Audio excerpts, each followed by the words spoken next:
Ba't nandito ka pa, Marites? Di ba lumayas ka na? Wala na mga gamit mo dito, nasa basurahan na lahat. Tama na, Lena.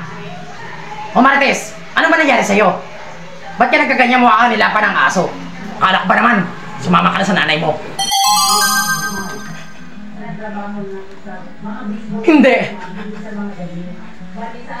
Dahil kayong pinili ko. Pamilya ko. Rigor, palayasin mo na yan! Manggugulo lang yan dito! Tama na! Tumigil ka na, Lena! Ano to? Bakit yung kwarto ko? Ano to? Tama na! Ano to? Rigor! Ano, palayasin mo na yan? Tama na! Rigor, palayasin mo na yan! Sinisira lang ang buhay natin yan! Tama na! Bumalik ka na doon sa kwarto mo! Kung hindi! Rigor! I love it! I love it!